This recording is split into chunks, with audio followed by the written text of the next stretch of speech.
तो आज का टॉपिक है शिव और शक्ति। तो क्या होगा जब तुम शक्ति को सिर्फ बढ़ाओगे? क्या होगा सिर्फ तुम जब धन दौलत और सिर्फ मान सम्मान के पीछे भागोगे? तो क्या होगा सिर्फ अगर जो तुम पावर को ही पाने की चाह में आगे जाओगे?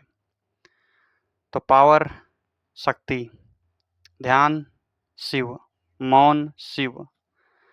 तो जब आप किसी इंसान को देखते हैं सिर्फ जिम कर रहा है, पावर बढ़ा रहा है, ताकत बढ़ा रहा है, जब एक इंसान को देख रहे हैं सिर्फ धन कमा रहा है और सिर्फ धन ही कमा रहा है, जब आप एक इंसान को देख रहे हैं सिर्फ हाई स्पीड में गाड़ी चला रहा है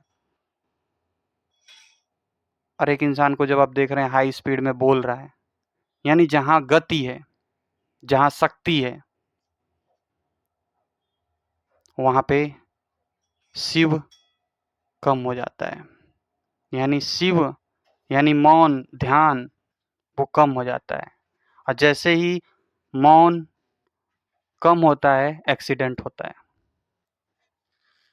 तो कितना कब शिव होना चाहिए, कितना शक्ति होना चाहिए, और इन दोनों का संतुलन ही जीवन है। तो जब एक इंसान सिर्फ जिम जा रहा है और बॉडी बिल्डिंग कर रहा है तो दरअसल वो अपनी शक्ति को बढ़ा रहा है और अपनी शक्ति को इतना ज़्यादा बढ़ा ले रहा है कि वो कंट्रोल नहीं कर पा रहा है। इसका मतलब ये नहीं जिम जाना खराब है। जिम जाना या फिर पावर पैसा सम्मान के पीछे भागना खराब नहीं है, लेकिन दोनों का संतुलन होना बहुत ज़रूरी है।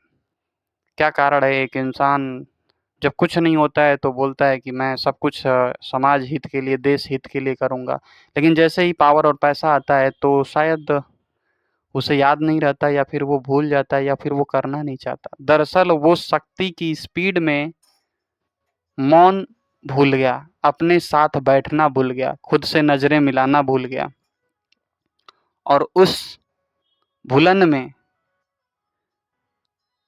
वो शक्ति को कैसे कंट्रोल करना है वो भूल गया।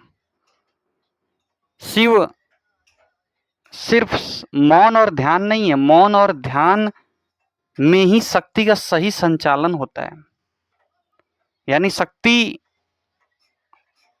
दिशाहीन है, शक्ति अंधी है बिना शिव के, बिना ध्यान के।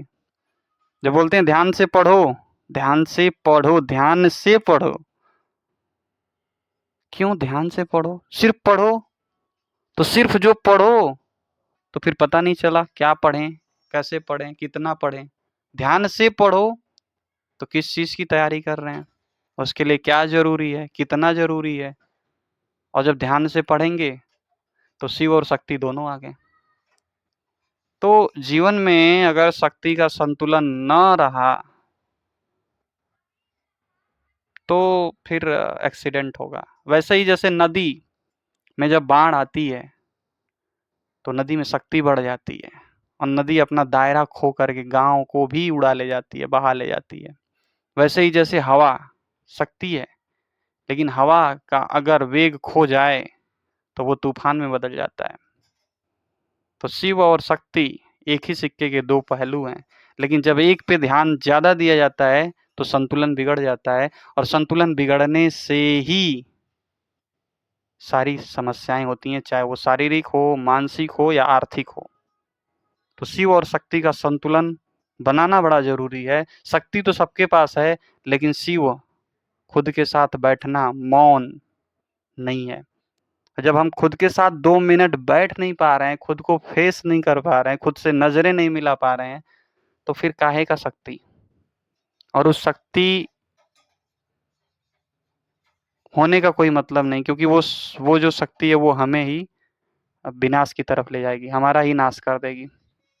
तो ऊर्जा शक्ति को अगर कंट्रोल नहीं किया गया तो वो उसी को नाश कर देती है जो बनाता है। इवन बनाने वाला तो कोई नहीं है, क्योंकि ऊर्जा को कोई बनाया नहीं जा सकता, वो सिर्फ रूपांतरण होता है।